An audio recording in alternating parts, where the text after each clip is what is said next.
Today I'm gonna show you the trike I was talking about in the motorcycle trailer video. But first you have to take a look at this. This is probably the ugliest and worst built prototype ever made. It's a seamless transmission also. It's not exactly seamless, but it's close enough to understand the principle. You have this crankshaft here, and you have this lever arms on the crankshaft, and you have this axle there with this 4 of these going on it. And as you can hear from the clicking, they're not seamless. They have 72 clicks for one revolution, but I'm gonna try to show you how it's working. Here I have the crankshaft, which is the input shaft, and this is the output shaft, and this is the gear lever. And you start to crank it, and then I just pull the lever, and then it's almost turning seamlessly. And you can decrease the ratio again, and it's standing still, and then it's increasing again, and it starts to move. So now it's in neutral, and now it's increasing the ratio again.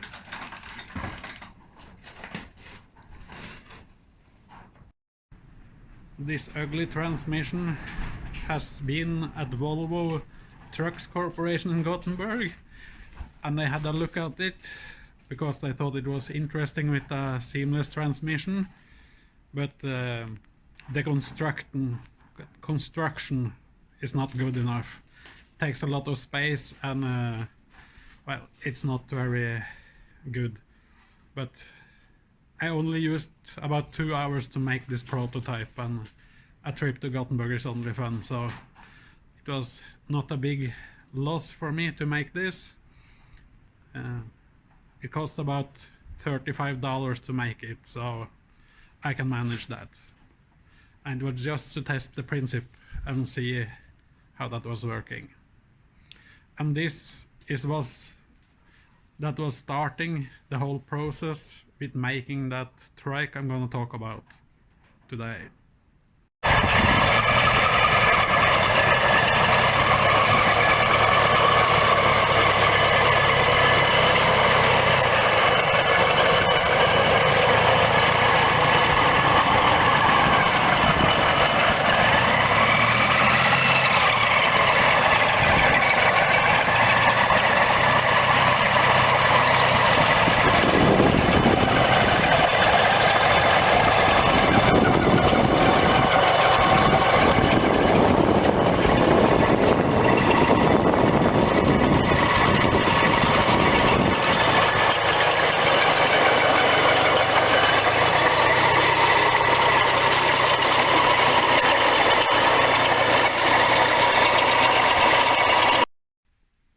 Here we have the trike parked, and this is where I usually store it, and it's not been used very much.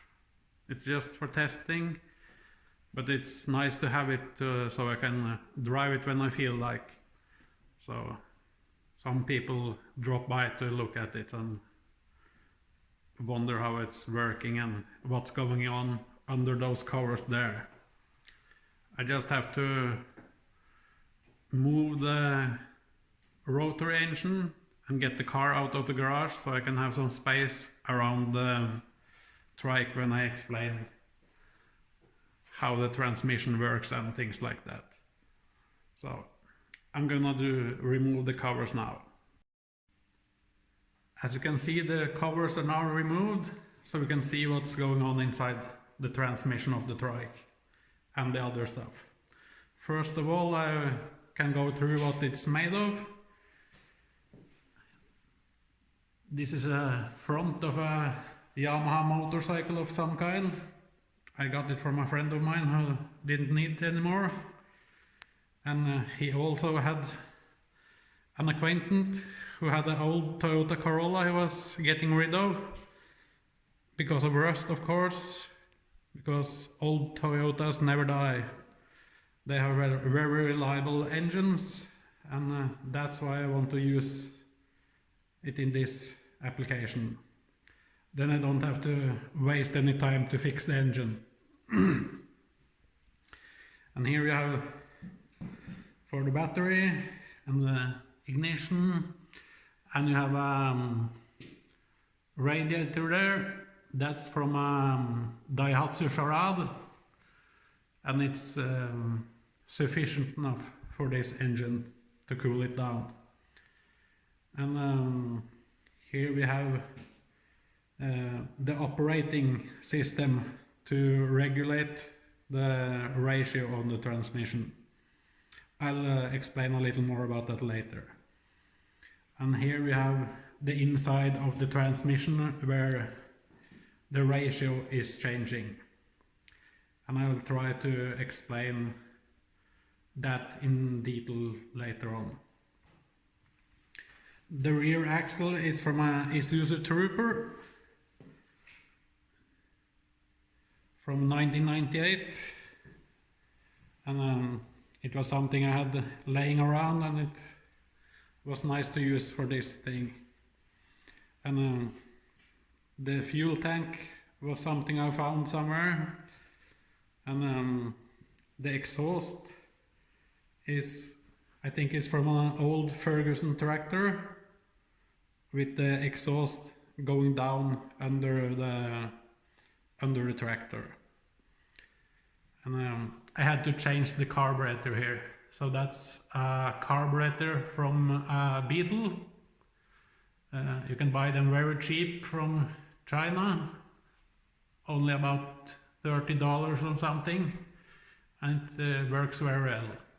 And it's about the same engine size as this Toyota engine.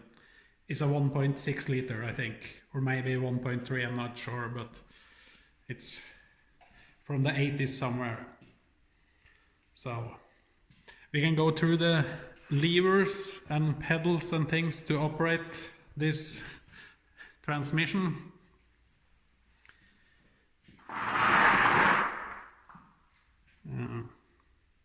Here you have the throttle, just like on a motorcycle. You just turn it, and here you gear up, and here you gear down. And here you have the brake pedal, and at the same time as you brake, the transmission lowers the ratio. And so when you're going down to a full stop, the transmission is in neutral, so you don't have any twisting and bending on the transmission. And this is for forward, and this is reverse. That's totally mechanical. And this is the choke for the old carburetor. I don't use this anymore because the Beetle had an automatic choke. And here we have ignition on, and here is the cooling fan for the radiator and the start button. And here we have a little pedal. I'll tell you what that's about later on, because that's a little bit difficult to explain at the first. So I told you this was what's operating the transmission, and that's the levers beside the throttle handle who's acting on those levers and things like that. But first of all, we'll have a little look at what's changing the ratio on this transmission. So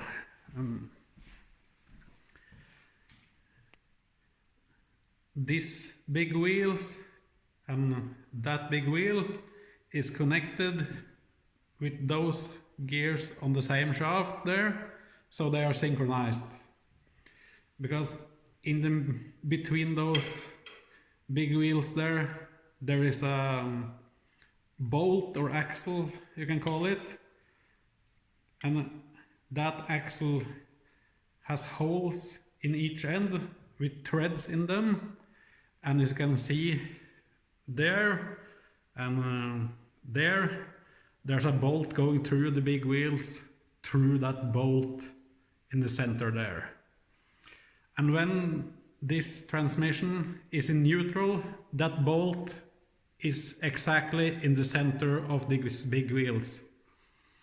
And when you increase the ratio from neutral and upwards, you screw that bolt out of center. So you can call it a variable crankshaft. And as you can see there, on that bolt here, you have 5 tooth racks like that going on against 5 gears equally divided all around. And that 5 axles there go through here, and there we have 5 gears around on those axles who connect to a center gear down there, just down that red marking on that one gear there. So basically, when it's in neutral, that bolt there is in center, and when it's going out of the center, it starts cranking more and more, and the tooth racks is going up and down, so that gears, small gears there, go back and forth all the time. And inside there's a freewheel, backstop clutch, one wheel bearing, or what people choose to call them. I choose to call them freewheels. So they grip the one direction and let go the other direction. And when they grip, you have a total grip and they don't slip. So it's like a roller bearing with oval rolls in them. And there is some sort of a spring attention inside there. So the oval rolls are about to grip instantly. I think the manufacturer told me that these freewheels grip after they're turned about 4 degrees. And so that the bolt can get maybe 1/10 of a millimeter out of center until it's going so much up and down, so we grip. But then the transmission is happening, and the ratio is starting to increase, and it gets a very smooth ride from that.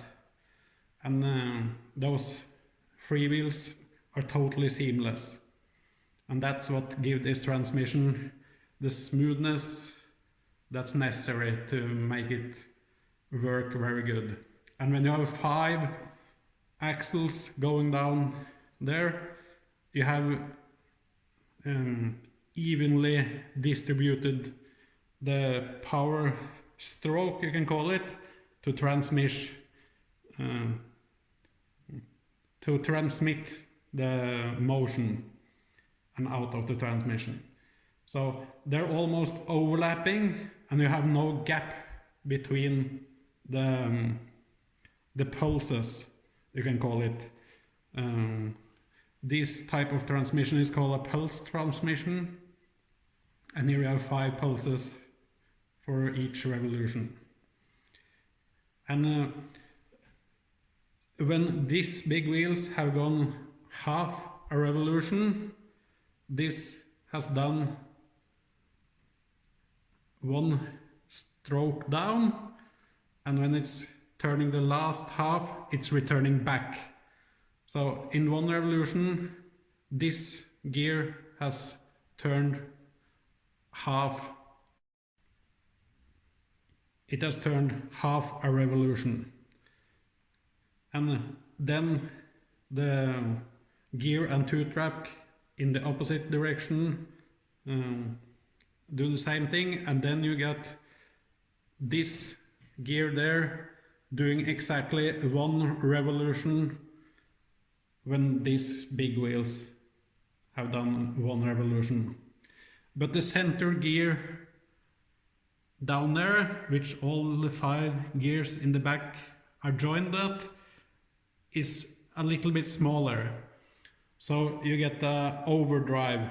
When you have one revolution on these 5 gears, the one in there has gone almost 1.25 revolutions. So that's how you get the overdrive on this thing. So you have the ratio is unlimited all the way down to 0 or neutral, and then it's up to 1 to 0.75 on the highest gear. So that's pretty high ratio and a big span for seamless transmission like this. And another thing we have to think about is when that center bolt there is going out of the center and the joint 2 tracks are going and cranking like that, you will have an unbalanced axle here. And there's a lot of mass going around there that's not balanced. But that is fixed by those there. That's steel pipes filled with liquid lead, and they are used as a counterweight. So on each side of this wheel there's one counterweight there and one there, and the same on that wheel there. And I used about 3 months to calculate how much that counterweights had to weigh to get the right balance, so it's not shaking and losing power. Vibrations is never good for anything, so that's a waste of energy. And the point of a transmission like this is to have as high efficiency as possible.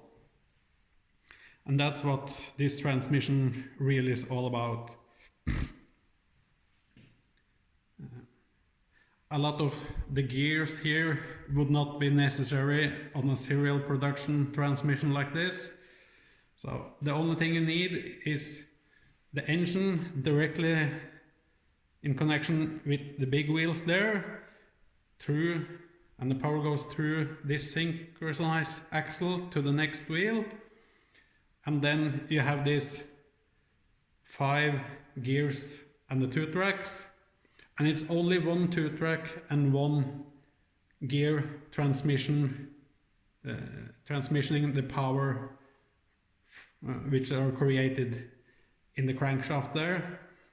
And there's only one of these 5 gears around here transmitting that same torque down to that gear in the center. So it's mainly going, then the power is going through there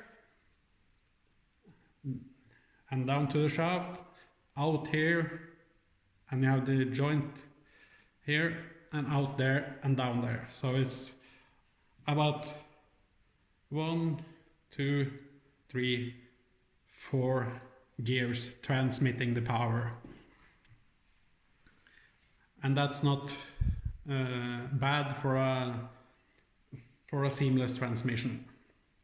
And these free wheels inside there, there's no special energy loss worth mentioning there.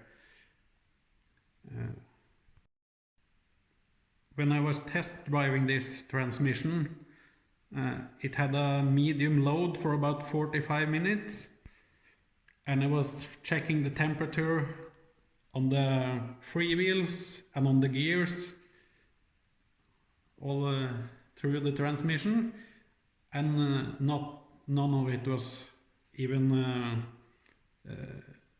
as hot as 20 degrees. There was no excessive heat from any of the gears or the freewheels or the two-track or the bearings inside there. So it has a very high efficiency. And I just use grease on the tooth of all the gears here and inside the bearings, so there's no oil in here. But the grease is working nice for this application now, and it's just for testing the principle. So, and it was working very nice. And if I only used 4 axles here and 4 two-tracks, it would have probably been not so smooth. There would be less overlapping between the pulses and transmitting the torque from the engine.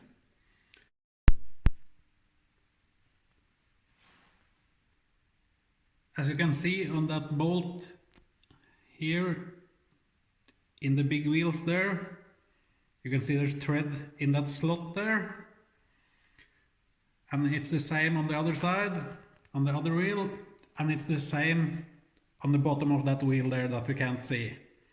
But as you can see, the counterweight is on the side towards the camera, so that means the bolt, that's the crankshaft, will move downwards, and the counterweights will move upwards when you start to increase the ratio, and that's when you turn that threaded bolt there. It has left threads in the end pointing down, and it's right thread on the end pointing up. So to change the ratio, you have to turn the threaded bolt there, and that happens by, on the middle of that threaded bolt, there's a crown wheel, and there's an axle coming through all here, going through there with a pinion gear going onto that crown wheel on the threaded bolt. And it's the same on this side, going through there and into the big wheel and the crown wheel and a pinion gear to turn that also. And the axle with the pinion gear is driven by that bicycle chain you can see between the bearing house there and the gears there. It's a small bicycle chain going there and onto that axle there, going through there and all the way here, and here we have the chain in the opposite end that's turning the pinion gear in the front big wheel on the where the counterweight is and the crank bolt. And if you look at that axle, here you have another gear, and that's the gear that drives that axle. And that axle, when you are in neutral or you want to have a fixed gear ratio, this axle is turning with the same speed as the big wheels. That's the same as the variable crankshaft there. So, and that same speed is obtained by, this is the synchronized gears, an axle, and here you have another gear, and that's driving this big wheel there. And that axle, that gear is on an axle going through here with that sprocket there. And that's turning that shaft I was talking about down there. So it's the same ratio between this axle and the big wheel there, and the big wheel there, and this gear and this gear.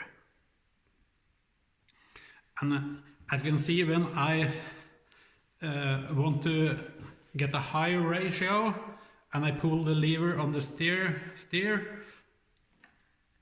this will attach the axle to that belt pulley over there.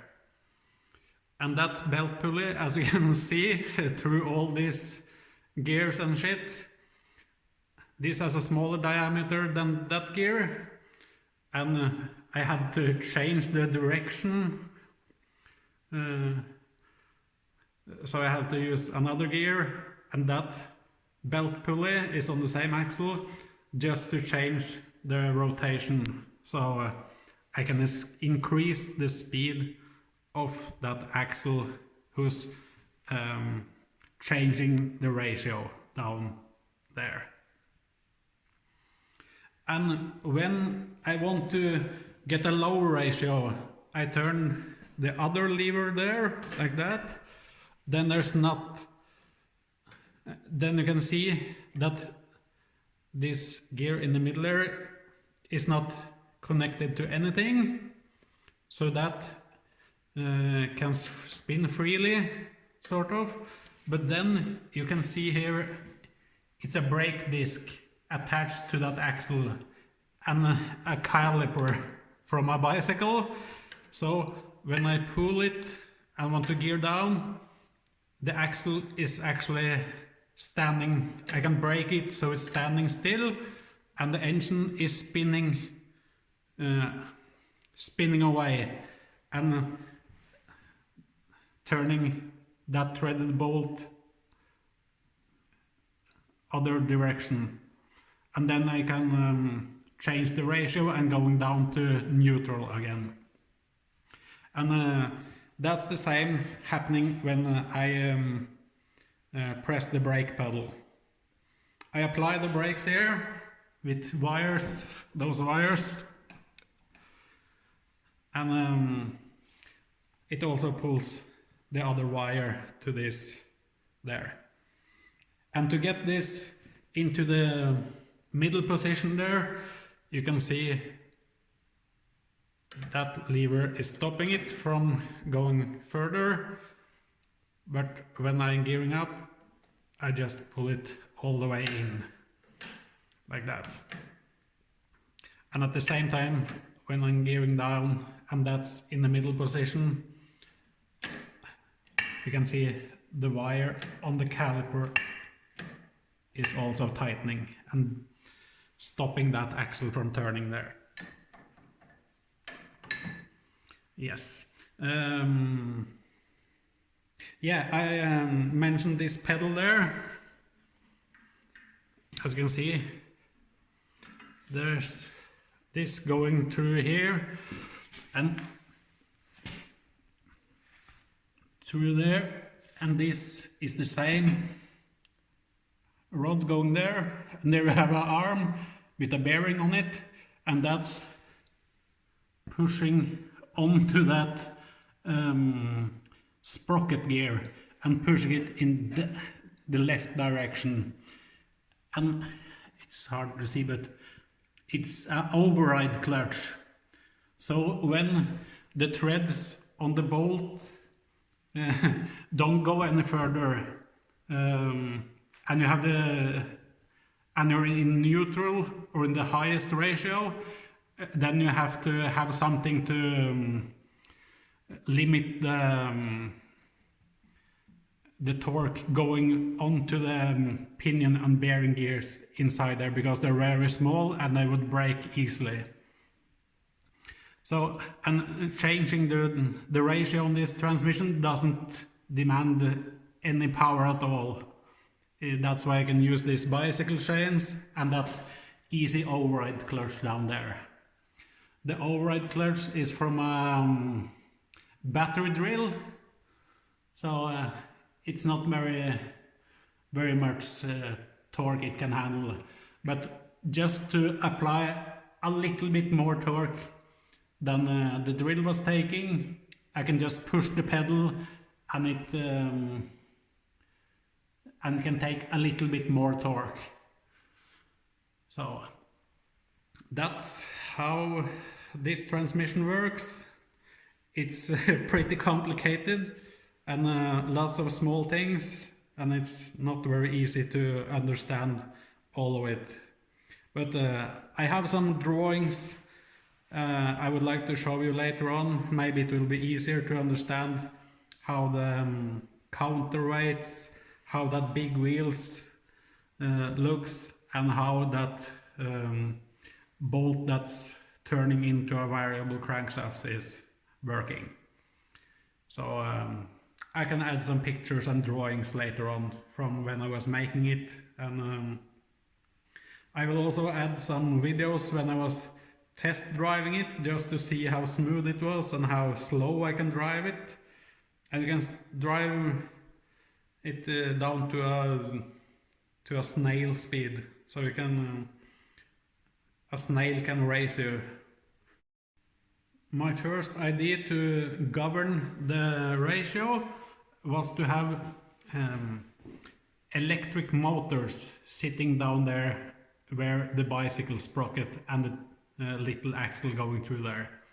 And the idea was that the electric motor would spin with the same with the wheels, and turn the electric motor the one way or the other to increase or decrease the ratio. But I would need two electric motors, one on the left big wheel and one on the right big wheel, and they had to be totally synchronized, and that's not very easy. I tried it, but it was too sensitive. So the axle making the crankshaft down there would jam after a little while, so it didn't work out. But now it's totally mechanical and it don't fail. And on one of the test videos I made, I attached hydraulic motor onto that here, so the hydraulic motor was spinning, and through a swivel attached to that motor I could turn the direction of the hydraulic motor one way or the other, but it was the swivel couldn't handle a very high hydraulic pressure, and it was turning too slow, and I couldn't increase the pressure on the hydraulics, so I had to go for this mechanical. So all this shit here is not necessary really, but to make this prototype I had to make it like this, and it was the cheapest way because I had all the gears and this shit lying around. As you can see down here, it's dark inside there, but there's a sprocket wheel that's coming out from the transmission and down on the rear axle there. So the rear axle is mounted backwards, but since you only have forward and reverse with the same ratio, it doesn't matter. So it just means you have to pull this lever the opposite way to what it was originally thought to be. So you can drive just the same speed forward as backwards. And this is doing about 70 kilometers an hour at the highest ratio, because between, you can't see it in there, but the ratio between the engine and the transmission is 1:2. So the transmission is spinning at half the speed as the engine. So about 3000, maybe 3500 RPM is what these big wheels and the counterweights and the gear racks are turning at. So, and it's not shaking or vibrating in any way, so that will probably mean that the balance is very good. So my calculations was correct. But when you use almost 3 months to calculate something, it should be quite good. If you're wondering what this squared box here is, that's just the forward and reverse section. It's nothing especially interesting.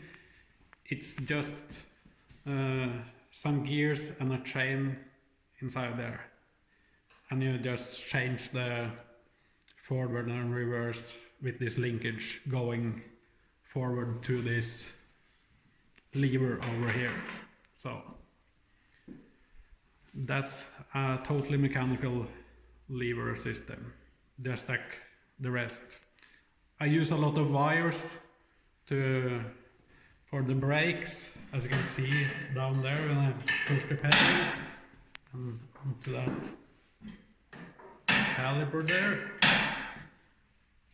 And there's wires on these levers here going all the way here. So I use some time to think to get all these levers and wires and springs to have the right tension to make everything happen in the right sequence. So it would break, grip, and get in the middle position there when I wanted, and to make it work without jamming something. But it works perfectly now, but it just needs some lubrication now and then. And here we have the seat. It's from some old agriculture equipment. Used to be drawn by a horse or something, and but they're pretty good to sit on. So, and when you're driving something like this, of course you need a good seat. I mentioned something about some fun facts about this, and what's most fun about it is that this is the first and only drivable prototype they ever had on the Volvo powertrain division. The guy I was talking to said that he's been working there from the early 90s, so at least not from the 90s they've ever had a drivable working prototype there. So, and he thought it was very cool, and a lot of other people working there thought this was cool too. So people were gathering around when I was gonna test drive it and show it to him. But luckily it was Easter, so most of the people working there were having their day off. But it was about 20 to 15 people working there who was standing around and looking at this from the windows and coming out on the parking lot where I was driving around to test it. And he was very impressed of how good this pulse transmission was working, because you can't feel any pulses, and it has to do that I used the 5-axle setup with the 5 tooth racks, and I also when I have this system there on the back of the tooth rack, and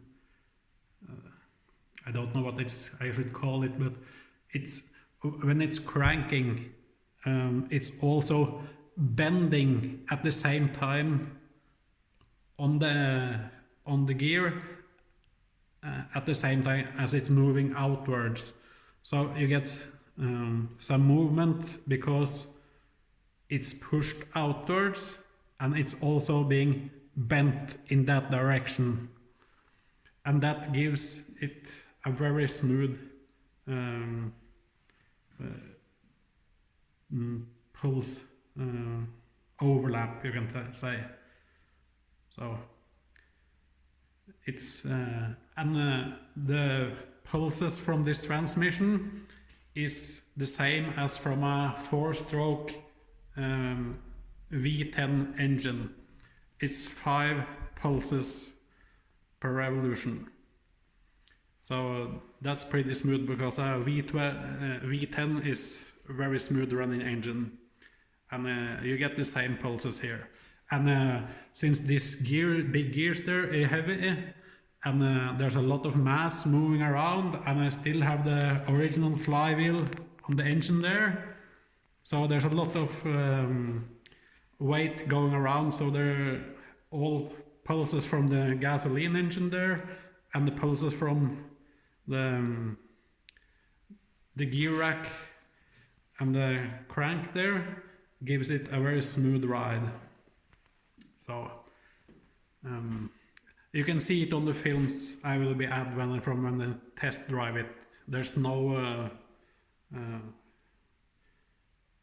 there's no shaking or vibrations that you can see or feel, so it's pretty smooth drivetrain. The problem is that when I use these free wheels inside the small gear there, they take up all the torque from when it's in the lowest and highest ratio, and they're not made to tackle that kind of torque. And of course you can do a lot of things to get bigger freewheels to take more torque, but then they don't take the same speed. So there's a fine line between the speed they can take and how much torque they can take. If you double the diameter of a freewheel, it can take almost 4 times the torque, but it can only take half the speed. So you'll always end up with a compromise, and that's why Volvo wouldn't go for these freewheels, because if the freewheels are overloaded, then they don't last very long. You can have peaks that are 4 times as the nominal tension they're made to take, but then the lifespan is reduced very much.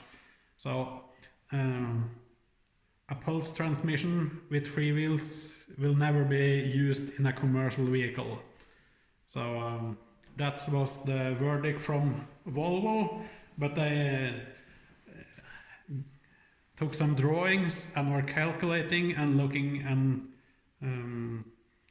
estimating if it was possible, and the conclusion was that this transmission would be enormous in a truck.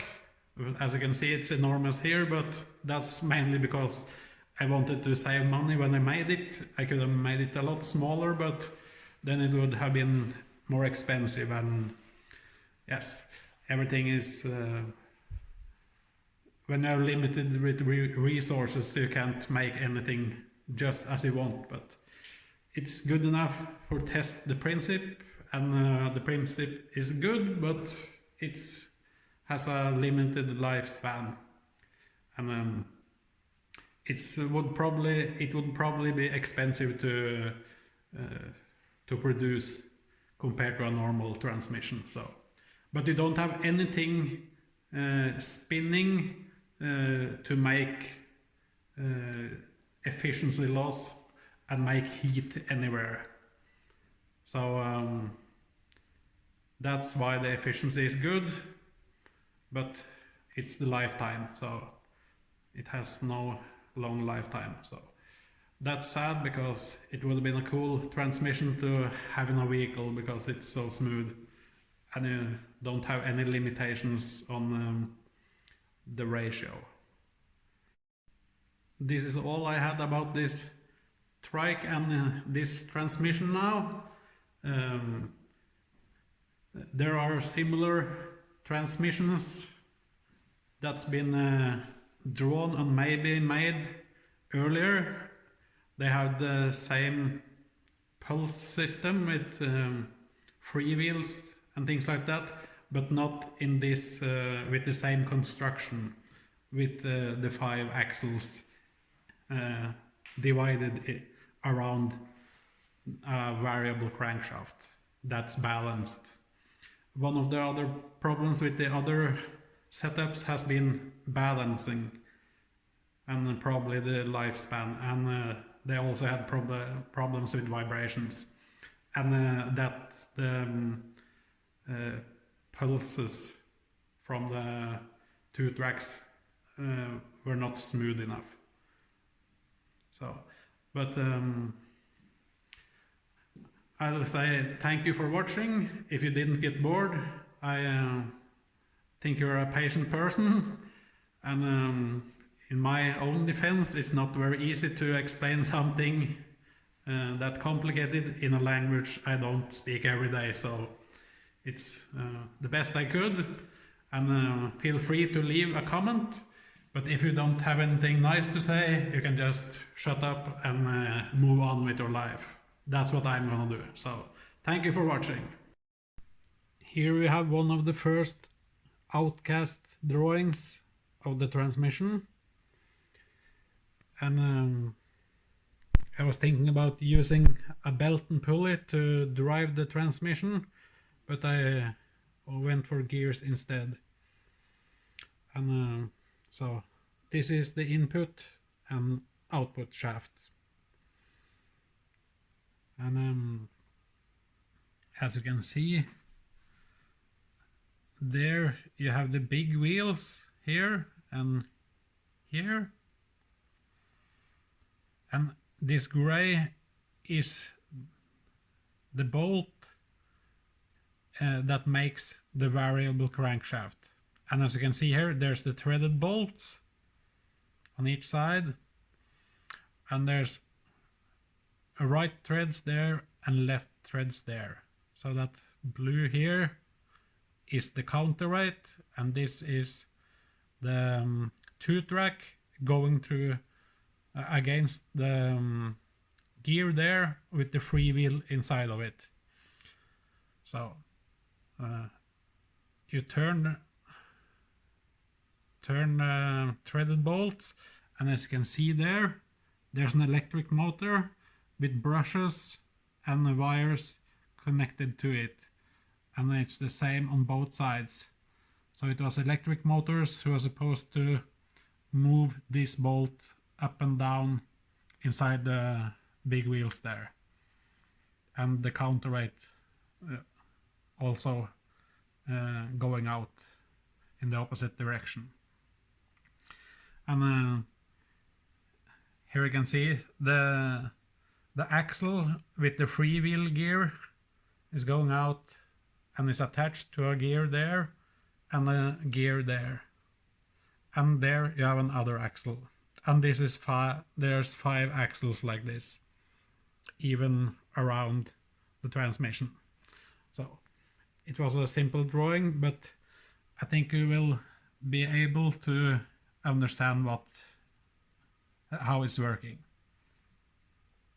But since the electric motors didn't work, I had to put axles going through here and outside here, and there I have the bicycle sprocket and chain drive as you see on the film. So, and as you can see, the pinion gears are very small, so they'll break easily. That's why I had to make that override clutch. So, here's another drawing of that bolt and the threaded bolts there, and the pinion gears. And there we have axial bearings in each end of that threaded bolts there, so they turn very easy around. And there you have the counterweight to balance when this gets out of center. And here we can see the two tracks, and the blue is the free wheels, and the outer ring is the gear. And this is what's cranking around when this center bolt is going out of center. So it's pretty easy there. And if somebody is wondering what the forward and reverse thing looks like inside the squared box at the end of the transmission, you have this is the input shaft going into the box, and here you have a chain drive from that axle to that axle, and gears here. So when you're going forward, this socket, or what it's called, locks the axle, so then it's a straight axle where all the power is transmitted through there. But when you put it in reverse, the socket is pushed that direction, and the axle is no longer locked, and here the two axles are turning the same way because of the chain drive, and here you have gears, and then you turn the direction of the output shaft there, going to the rear axle. So that's how easy you can make forward and reverse. But so that's what I choose to do. And here is the drawing of the big wheels inside the transmission, where the bolt is going out and start cranking. And that slot is for the counterweight, and that's for where the two tracks are connected. So, and here's, as you can see it as a cross section, or what it's called.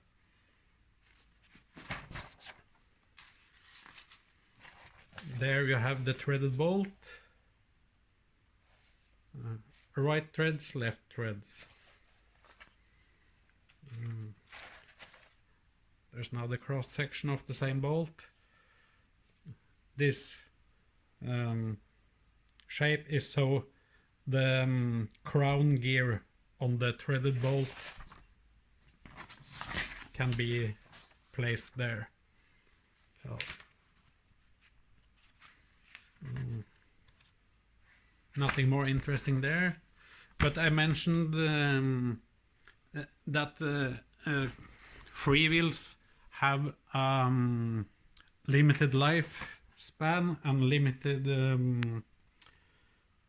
torque, and it's not easy to make a transmission with freewheels.